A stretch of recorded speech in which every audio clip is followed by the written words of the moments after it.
New Zealand Tech Podcast, the voice of the tech community. Proudly supported by Umbrella Connect. Greetings and welcome along to the New Zealand Tech Podcast. We're here at episode 511. I'm your host, Paul Spain, and very pleased to be joined today by Denis O'Shea, who is the founder and chief executive at Mobile Mentor. Welcome along, Denis. How are you? Thank you, Paul. I'm very well, thank you. And what a privilege to be on your podcast. Thank you very much for having me here today. Oh, the privilege is all mine. And look, thank you very much for taking the time. I know that you're coming from a slightly different location than our studio today. So you dialed in from, is it Nashville, Tennessee? Exactly, Nashville, Tennessee. Yep. Fantastic. Yeah. And for those listening in, I'm spotting a guitar over your shoulder there in the background on the live video. And you mentioned earlier that you've been getting into the Nashville spirit and learning to play the thing. Absolutely. When in Rome, I figure I might as well give it a go while I'm here and get some good lessons and, take it to a new level. Yeah, that's excellent. And now maybe just a short intro on where you fit into this big wide world of technology. I know a lot of listeners will know something about Mobile Mentor being a New Zealand founded company, but what's your role and what are you doing in the United States? Well, that's exactly my role, is to try and set up our business here in the United States. So I was a founder of the company 16 years ago in New Zealand and spent many years building out the company in New Zealand and Australia. And eventually we got it to a point where we thought we should really have a crack at the US market. And I'm personally very passionate about healthcare and education. And so I decided to come over here and really focus on those two industries and see if we could make a go of it. So the role I'm playing really is figuring out where the business needs to be to service those two markets in particular, and then position us effectively, and then lead the sales and marketing efforts in the US for the company, and then feeding back into Australia and New Zealand our learnings from here and all the good benefits we get from being in the US market. That's fantastic. Well, I'm very passionate about seeing New Zealand companies take on the world and go out and build something that can generate revenue around the world. So very, very exciting. Well, let's jump into the news of the week. But before we do, a big thank you to the brands that stand behind the New Zealand Tech Podcast and make this show possible. So a big thank you to Sumo Logic, Vodafone, Spark, Vocus, HP, Samsung, Gorilla Technology, and Umbrella Connect. Now, I should just mention, just for clarity's sake, that we really appreciate our show partners. We appreciate them making the show possible and their ongoing support of the tech and innovation communities here in New Zealand. But they do not have any editorial control over the show. So I will continue, as I have done for the past decade, to speak my mind, whether it's about one of those brands or not. So yes, well let's jump in. Look, a couple of news bites I wanted to mention first. I've seen news that US Army are trialling augmented reality goggles for dogs. This was certainly something of news to me, that the US Army has gone down this track for what they refer to as combat dogs, and it's designed to let them receive orders, I guess, from their handler at something of a distance. But also there is a bit of a balance in terms of how far and how dangerous an area that they let the dogs into. So quite pleased to hear that. In other news, Google has renamed G Suite to Google Workspace. However, at the same time, they're adjusting their prices and plans. And looking online, I noticed that seems to have sparked a level of concern from some of their customer base. They last increased their prices mid-2019, so they do seem to be raising their prices at possibly a pace that customers aren't expecting. So it will be interesting to see, because their I guess closest competitor would be Microsoft with their 365 offering. And if the competition put their prices up, that might give Microsoft a little bit of an excuse. So no doubt we will be watching to see how that plays out. Now into other topics. IBM is planning to spin off their infrastructure services so they can really double down on their cloud services, artificial intelligence, and so on. This will be quite a big change for IBM, but of course, if we look back over time, there's been lots of changes, Denis, hasn't there, in IBM's history? When we look back, they spun out their PC division, they spun out their Intel server business, and now this sort of seems to be the next phase of that. Well, I guess in those cases they sold them off. They sold them to Lenovo.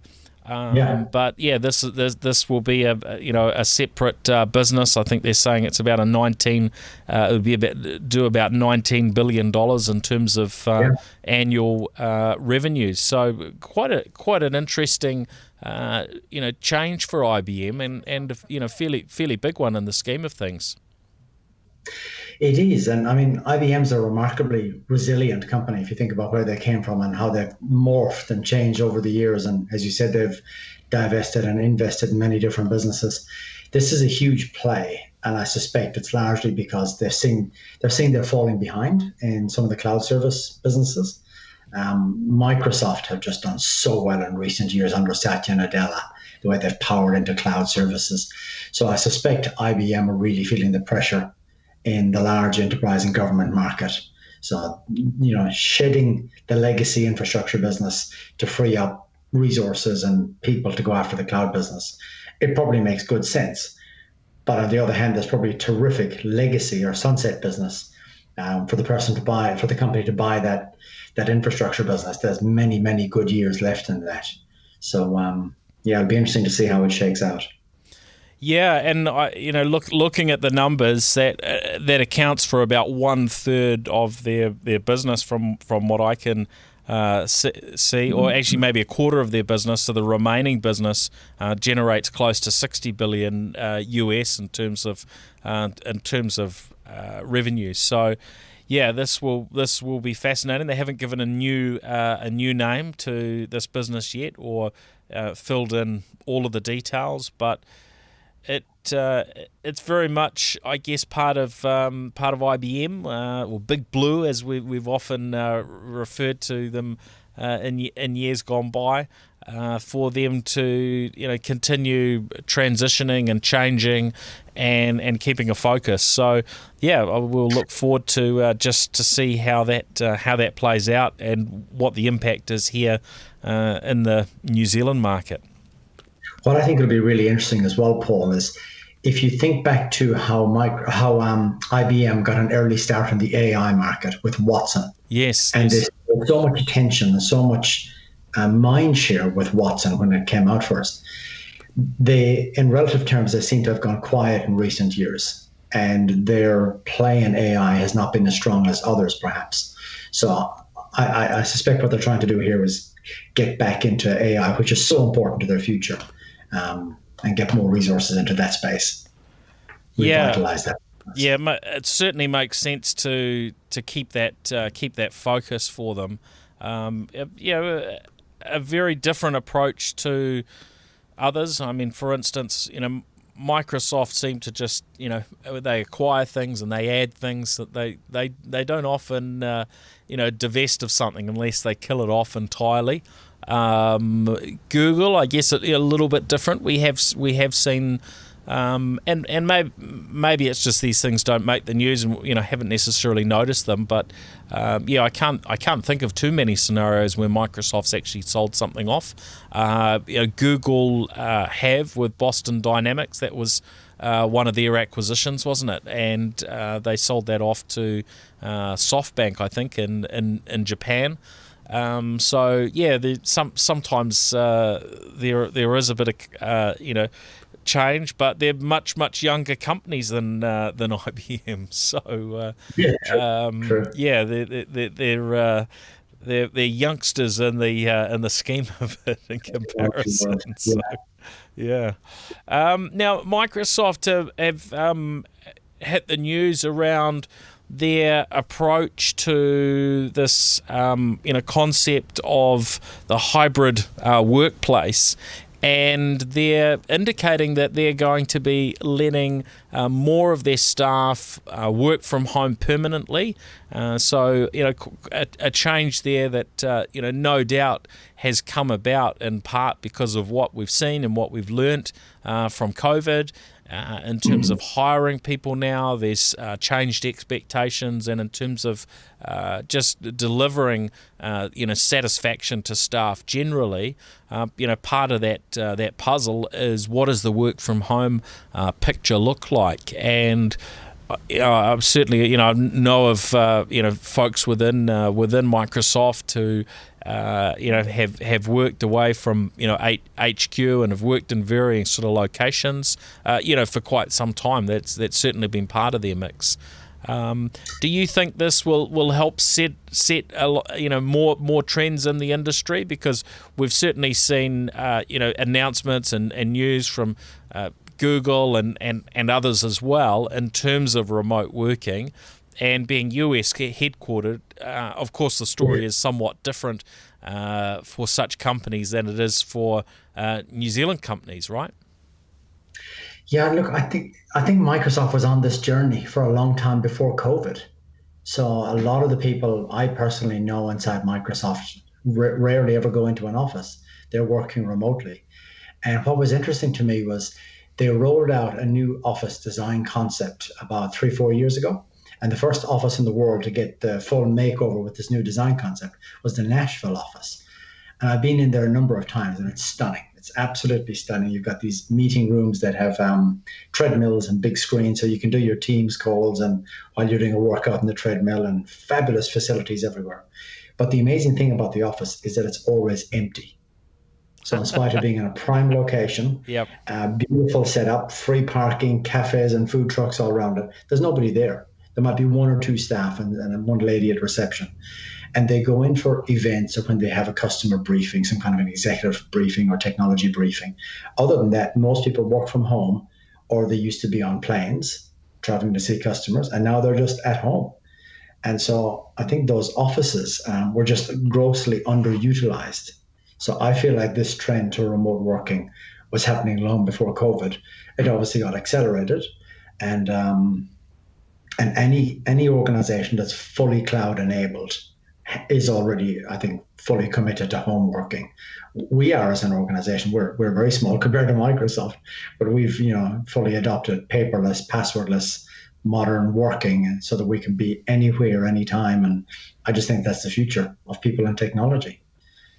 Yeah, I agree. Although there's something that you miss from not having any face-to-face time, but COVID has sort of forced it to the extent that we haven't had any sort of choices there for varying windows of time. But how have you found it across Mobile Mentor? Because you're in how many countries? Is it 3 countries at the moment? 3 countries, yeah. And so you've had a distributed workforce for a period of time. You've had that mix between staff that are based in a physical office and those working from home. What would be the obvious learnings and upsides and downsides from a perspective at Mobile Mentor? I think the biggest learning, the biggest upside for us was the fact that we can all work remotely on projects and assemble teams with people in Australia, New Zealand, the States to work on a team. And that's perfectly acceptable to a client in a way that perhaps it was not a year ago. So we just say to the client, there'll be no travel, so no travel costs, and you'll have many different accents on these calls, but it's going to be a blended team, and we'll just put the best team on the job. And that is a perfectly normal concept today. It would have been maybe a bit weird a year ago. So that's been a real positive. A downside has been the fact that we miss the human contact. We're a service company. We're all about people and service, and we miss physically getting together. We were very fortunate in that we celebrated 15 years as a company last November, and we brought everybody together from the States, Australia, New Zealand to Auckland for 2 days. And we did a cooking competition for Ronald McDonald House, and we rented the America's Cup boats and we went out sailing and had a big night out in the town. And the fact that we got to do that and travel just before COVID was a blessing, a real blessing, something we appreciate now. The other downside of COVID is hiring new employees and trying to onboard them and make them part of your culture, and trying to do that remotely with people you've never met in the flesh. That's hard. And we've got a lot to learn, a lot to figure out about how to get that right and how to draw people in and make them feel like they're part of the family, part of the business. That's much harder when we're all remote. Yeah. It definitely changes the way that we have to do some things, but that's the reality now. And there's probably some benefits that we'll get in the longer term. From figuring out how to do these things and how to do them, reasonably well like that. Yeah, and look, I keep reminding my team, we're as an organization, we're on the lucky side of the ledger. We've got many businesses and industries around us that are suffering enormously from COVID. Working in technology, we're so lucky that we can do, 99.9% of our work sitting at home, and it's very comfortable and we're very productive. We're probably more productive than we used to be, traveling to the office every day. So we're on the lucky side of the ledger, working in technology. Yeah, for sure. Now, on to another matter. It was interesting to read that a white hacker group has spent some time focusing on Apple. And they found dozens of bugs, including 11 that were critical in nature. And this was something I came across online in a couple of places. There was a news story about it, but the security guru, I will call him, behind it, Sam Curry, has the story up on his blog at samcurry.net about hacking Apple. And he said he got together a team. He had basically come across Apple making some payouts to security researchers. I think he saw somebody get awarded $100,000 US for discovering a particular issue, and he decided to invite some other security researchers. And they spent 3 months from 6th of July through to 6th of October, and went through and found a whole range of vulnerabilities in varying aspects of Apple's software. Now, this fascinates me from a couple of perspectives. One, that cybersecurity researchers can go out, and I think between the five of them, he had suggested that they probably over that 3 months will have generated $500,000 US once they get credit and payment for everything. I think the figure that was initially shared was $288,000 US. But there was a mention of an indication of that potentially reaching about $500,000 US. So, for those that are out there and wondering what field to get into, then cybersecurity can certainly generate some pretty good returns if you're getting those sort of payouts. The other side is, of course, if that can happen, and if I got my details right, this chap is fairly young, Sam Curry. I think I read that he's 20 years old. So age is not necessarily a barrier if you're very, very smart and you learn your trade in this stuff. It's can be incredibly lucrative. The flip side, of course, and this is not something specific to just Apple, I'm sure, is that if a group of hackers decide to spend a bit of time focusing on any platform, then they can be incredibly successful with finding issues and vulnerabilities, and certainly that's what we've seen in this case. Now, their reason to focus on Apple was because Apple have put the incentives in place in terms of good payouts for this type of work. And so it highlights the importance for organizations, especially the big players in the industry, to offer big incentives and big payouts to security researchers, because if those numbers are nice and high, then you've certainly got more chance it's going to be found by the good guys rather than the bad guys. But the unfortunate reality is, of course, if bad guys had done the same thing or choose to do the same thing, which we know that is certainly going on a constant basis, then of course they would have likely found possibly a similar number of vulnerabilities, and possibly generated that much or more through less positive mechanisms, shall we say. That's the question on my mind, is if those guys had applied their skills to, say, downloading malware kits and launching ransomware attacks by exploiting those vulnerabilities or doing other sorts of bad stuff, how much money would they have made compared to what they made through the way they did go about it? Hopefully the number would have been smaller. I'd like to think that. But it's refreshing to see that ethical hacking and doing it the right way for the right incentives can actually be a lucrative activity. And hopefully, word gets out and we get more and more hackers applying their skills in good ways rather than bad ways.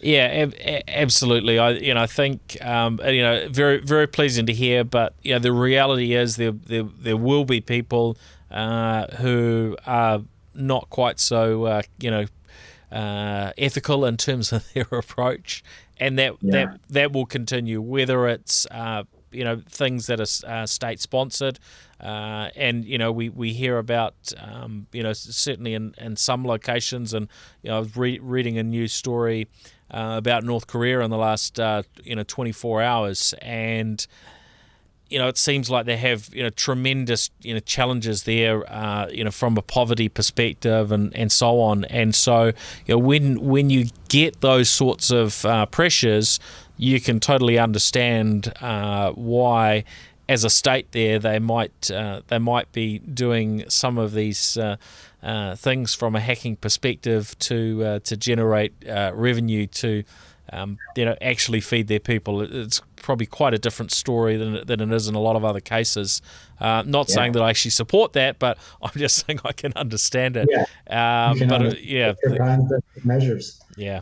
So but the flow on from these things is pretty shocking. So just a reminder, I guess again, as I often do, to keep your organisation focused. If you're aware of how to avoid cyber issues, then be educating those you work with and family members how to avoid these things.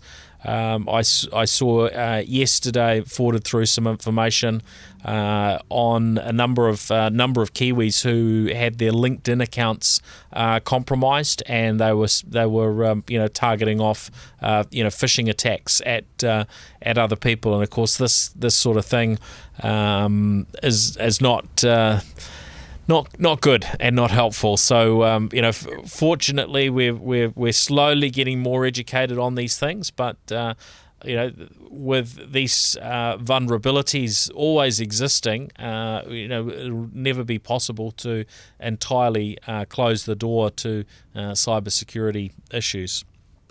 Yeah, Paul, there's one you'll enjoy. We got a web form completed through our website last month. Somebody saying, "Can you please reset my password?" That was it. Yeah, okay. Just shows the level of maturity that's out there in some sectors of society. Yeah. I mean, there really is so much to learn from a cybersecurity perspective. And look, it's an ongoing exercise, and sometimes people who you would think would be the last to do silly things from a security perspective. Sometimes they fall foul to these things.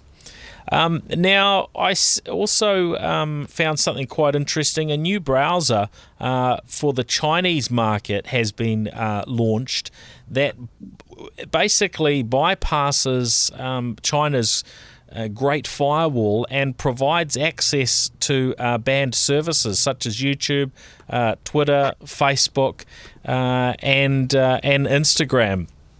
Now, this is rather curious. You have to actually confirm your account via a Chinese mobile number in order for it to operate, and which has sort of got me, scratching my head a little bit.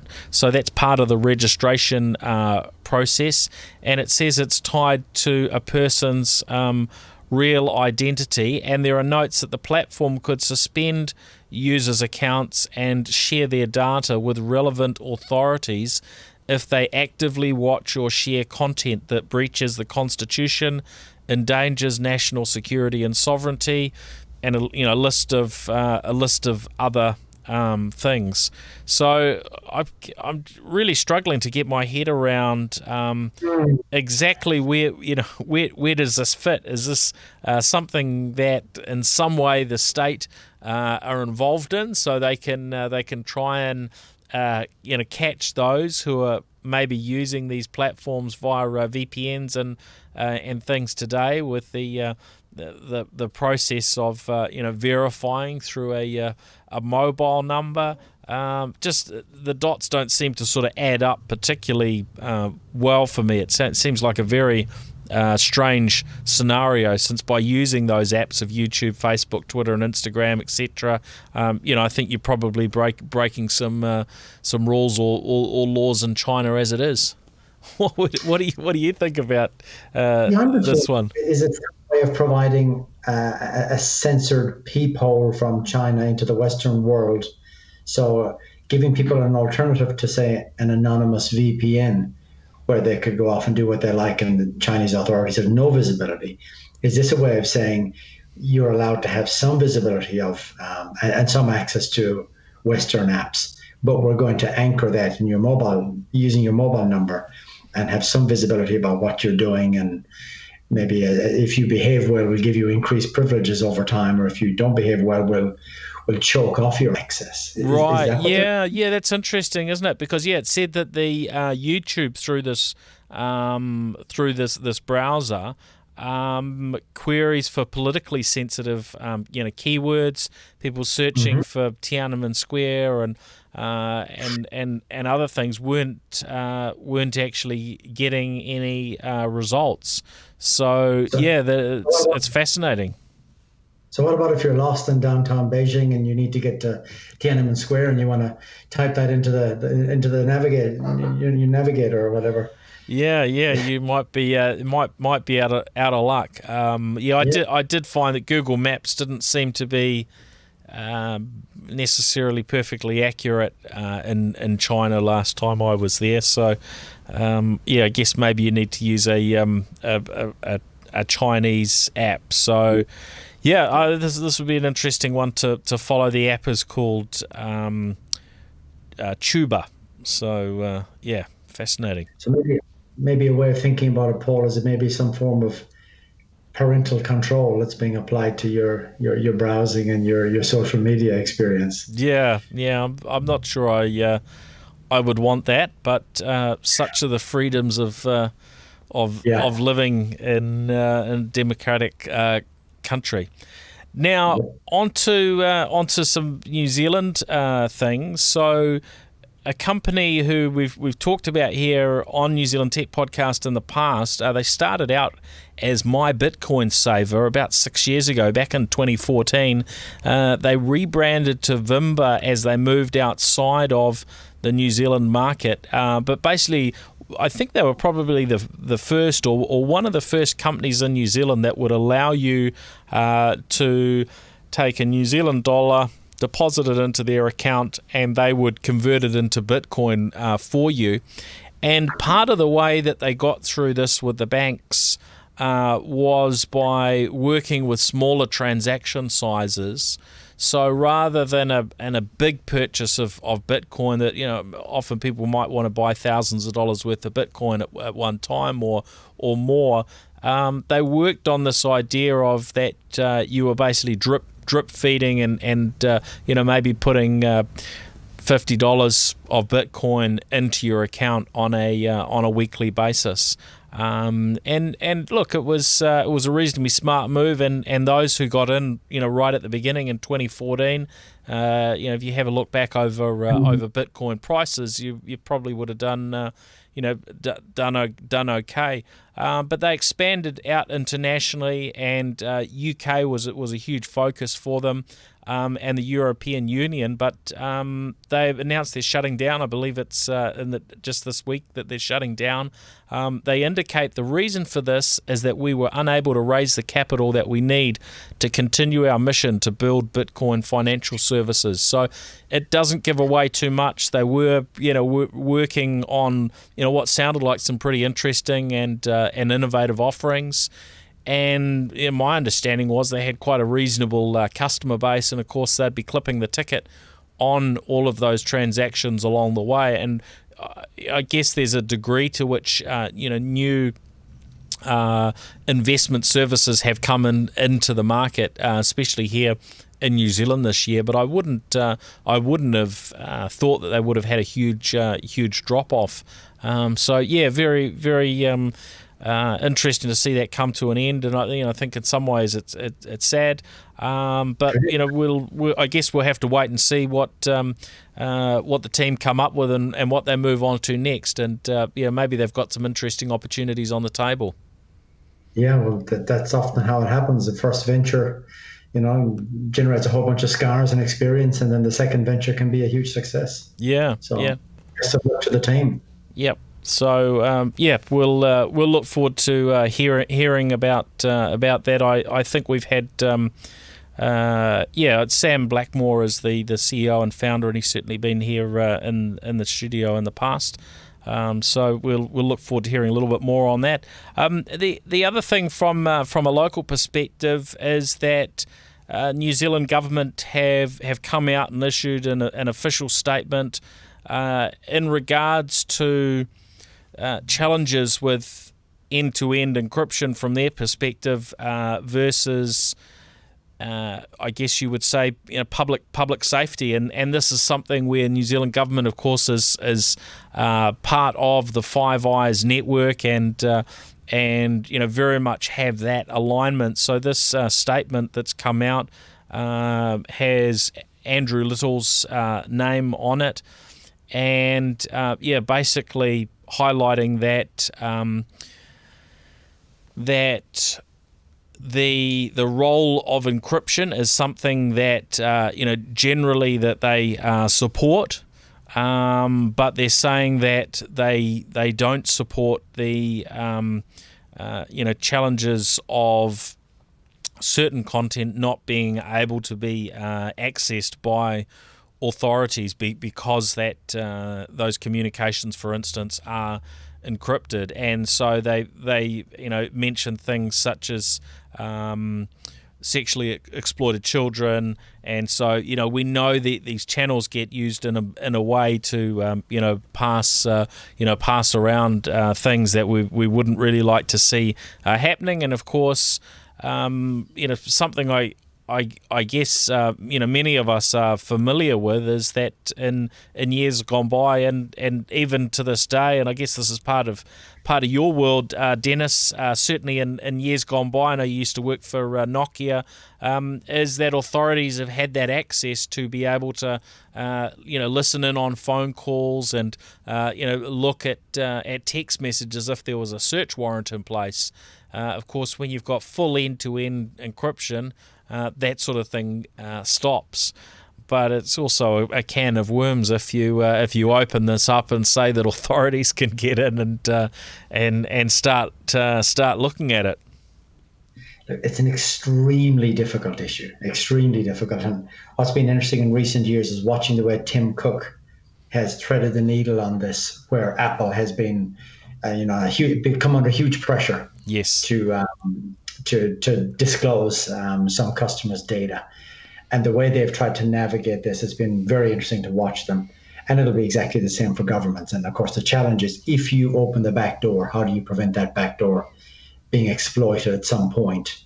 And the irony of this whole conversation is that the Five Eyes are asking for this, but then you think about all the heat about Huawei in the Western countries.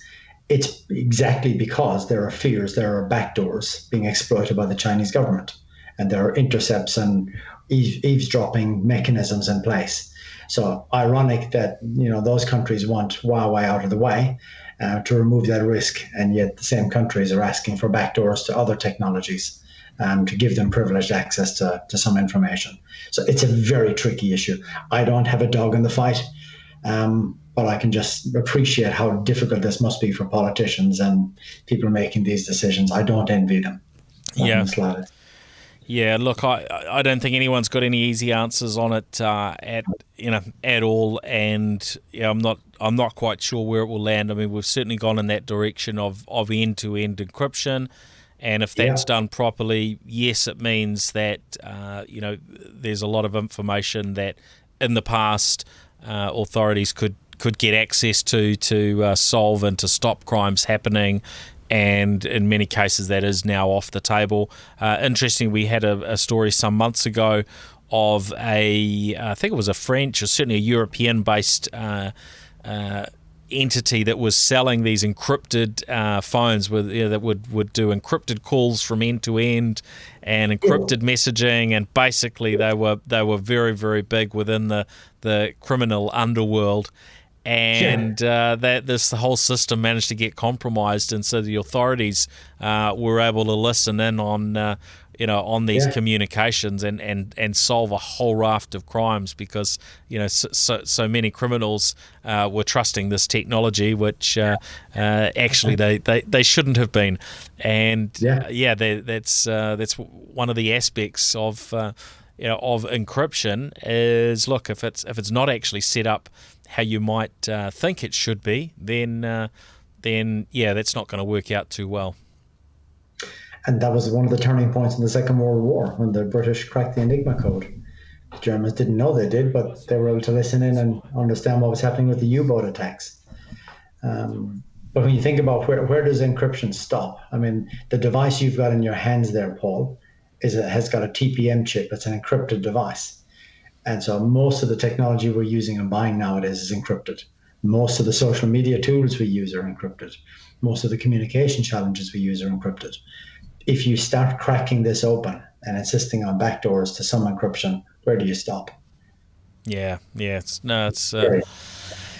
really, really hard to open that up. Certainly, there's going to be unintended consequences if that happens. So It could be a great podcast all by itself. Yes, absolutely could be. Now, I was hoping we would have a little bit of time to delve in and talk about this new gadget I received recently via FedEx from the US, and it's something called the Microsoft Surface Duo.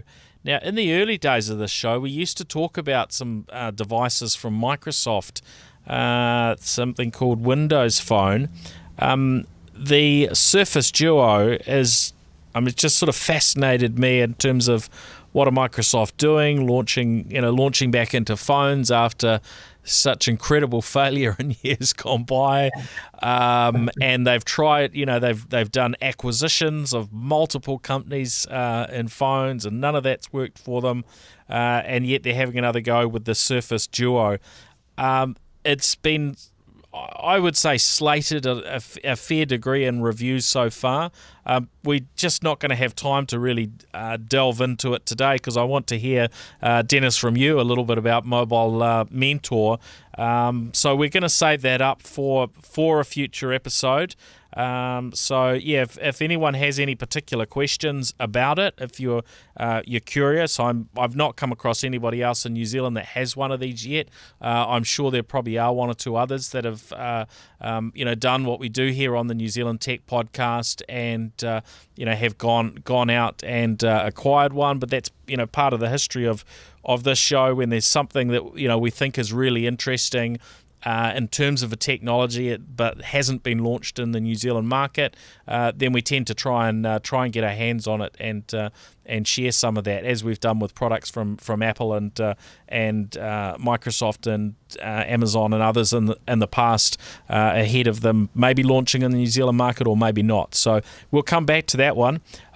Denis, I'm keen to hear a little bit about the Mobile Mentor story, and where have you come from, and where's the business now? Because it's fascinating, hearing these sort of startup type stories, and I think it's always encouraging to hear what New Zealand companies can do as they spread their wings beyond New Zealand. So maybe tell us what did the business start out doing, and what is it that Mobile Mentor does today?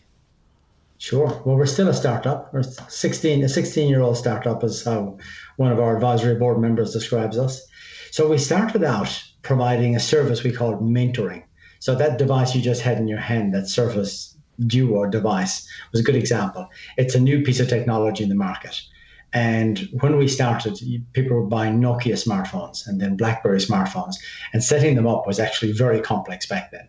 So 16 years ago, you needed to know a special email address.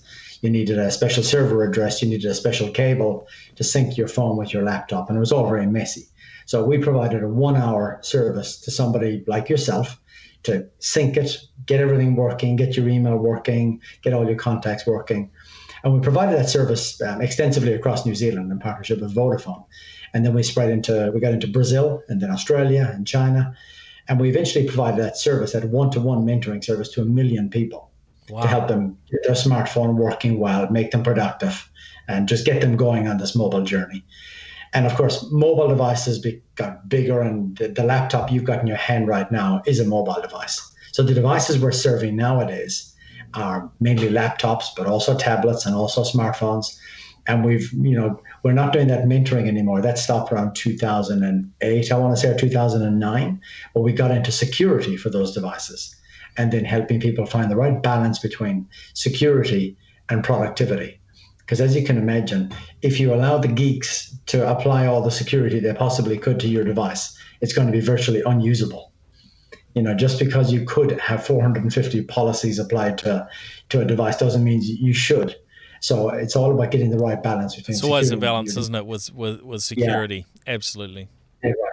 And not just the device, but the data, your identity, your access, and then having a good experience and trying to hide the security intelligently. So a lot of the work we're doing now is working in healthcare, education, government, and making sure that security is in place, but it's well designed, well implemented, so the user experience is also really fluid and smooth, and people can be productive. And now that we're all working remotely, this experience and balancing security and user experience is more important than ever before. Yeah, fantastic. Oh, that's a great field to be in, and it's something we've talked about with a few people recently around that opportunity for New Zealand to really build up a strong base of players within that field of security, especially amongst others, of course. But really, we should be building up our firms and taking them out into the international market. So, really pleasing to see you working there in the US, in Nashville. To tell us a little bit about getting started in the US, and I mean it's such a big market. How have you gone about getting started? What do you focus on That must be incredibly hard. I mean, it'll be easy, and we've seen, I guess many other businesses that have poured a lot of money into the US market, and sometimes walk away a little bit with their sort of tail between their legs, as it were. It's it's not an easy market, I wouldn't imagine. It's not easy, and the numbers are quite overwhelming. You get dizzy just thinking about the size of the market.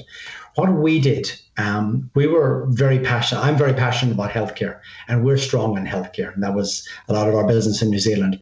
So the approach we took was pick one state, which was Tennessee, one city, Nashville, where the biggest hospital companies in the world are based. Most of the big ones are either based in Nashville or have big offices in Nashville. Right. So we said, let's pick one city, one industry, and initially just one or two companies, and go after those and just focus on doing business with the biggest healthcare providers in Nashville and get established with them, learn from them, and get a foothold, and then spread from there.